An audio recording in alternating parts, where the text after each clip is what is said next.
Courtney Brown has posted some new remote viewing results at his Farsight Institute website, having to do with ancient Atlantean ruins on the ocean floor off the coasts of Morocco and Antarctica. I don't always buy the results of remote viewing, however when it is well done it can yield very useful results. In this case, the results of Courtney's remote viewing project comport well with my own past investigations. In my undersea bases research I was told by a former military physicist who worked in compartmentalized undersea projects to look for Atlantis on the Atlantic seabed off the coast of Spain and Morocco. I think the U.S. Navy, and others, have known about ancient archaeological ruins on the seabed in that region for at least a half-century, maybe more. I think they have explored the site. That's my best guess.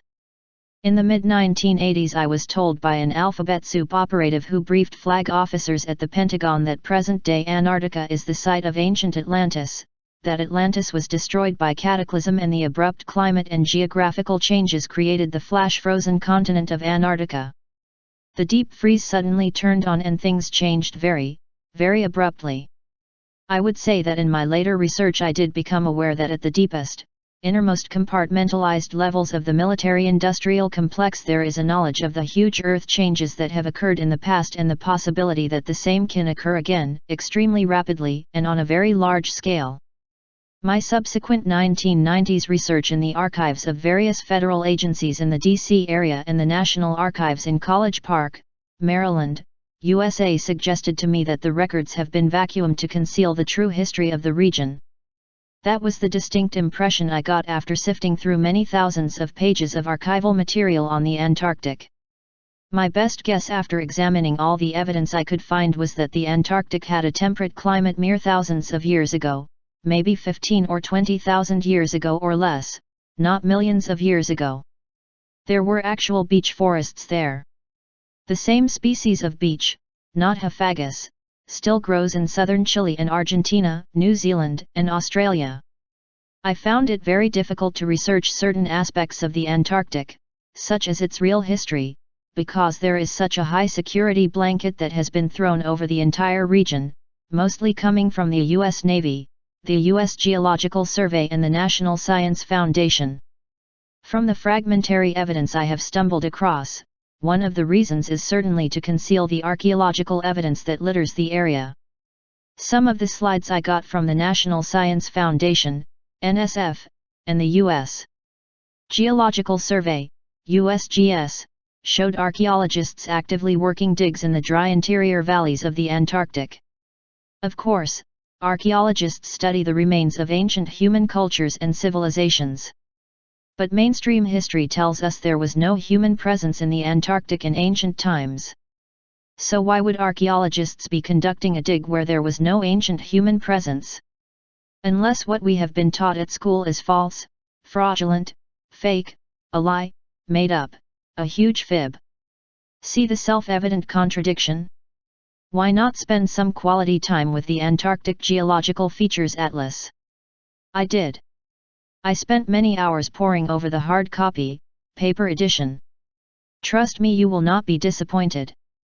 Now it's online, http://geonomes.usgs.gov/antarctic, find the link below this video.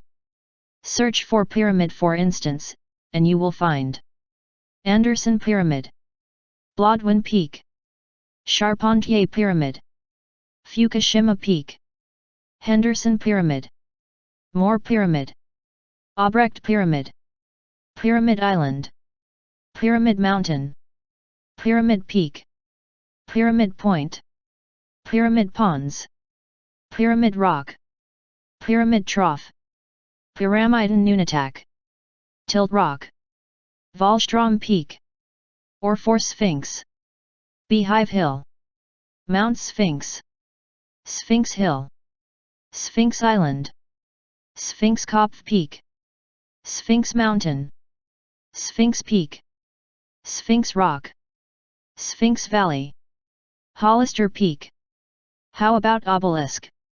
Cape Obelisk, the Obelisk, Obelisk Col, Obelisk Mountain, or Mummy, Mummy Pond, Mummy Ridge, Maybe Giza. Giza Peak. Go ahead, investigate all of this to your heart's content. Now pay close attention to the following article about finding the woody remains of large trees in the Antarctic. We commonly find whole fossilized logs that must have come from really big trees.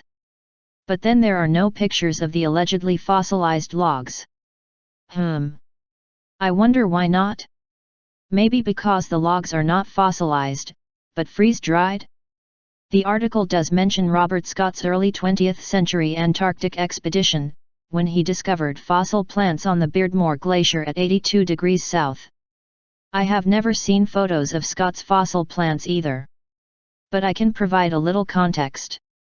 I visited Professor Jane Francis in her office at Leeds University in northern England in about 1997, and she was very cordial to me. I held some small pieces of the fossilized Antarctic wood in my hand, but it did not look or feel very fossilized to me. It looked and felt more as if it had been freeze-dried. There's a difference. It was rather like the old dry wood and twigs that you find as you walk along in the woods, lying on the forest floor. I asked Dr. Francis if I could have a little bit of it to take along with me. She asked if I were going to carbon date it. Now I had not mentioned that prospect to her, but it was, in fact, exactly what I had in mind, so I said, yes. Her response to my reply was that I could not have any of it. In those years, back in the late 1990s when I was investigating the strangely unfossilized Antarctic fossils, I did find some very clear photos in the NSF/USGS archives of more Antarctic wood. The wood did not look fossilized to me. It looked dry. It looked old. But not fossilized. Upon researching the scientific literature, I found references to the flammability of the fossilized wood. It will burn if a flame is put to it. My working hypothesis about the Antarctic wood is that it is mere thousands of years old, not millions of years old. A similar state of affairs exists in the Arctic, where huge, fossilized stumps have been discovered, 6 feet across, massive logs, 45-million-year-old wood that will burn, and you can cut it with a saw. Do you really believe that? I don't. I sincerely doubt that those logs are 45 million years old, and will still burn, can be sawed, and have neither decayed nor been mineralized and petrified. I am guessing that those logs and stumps must be much younger, mere thousands of years old. You can bet your last dollar that USA Navy Admiral Byrd, perhaps the foremost polar explorer of the 20th century, found plenty of interesting evidence, and took a lot of secrets with him to the grave.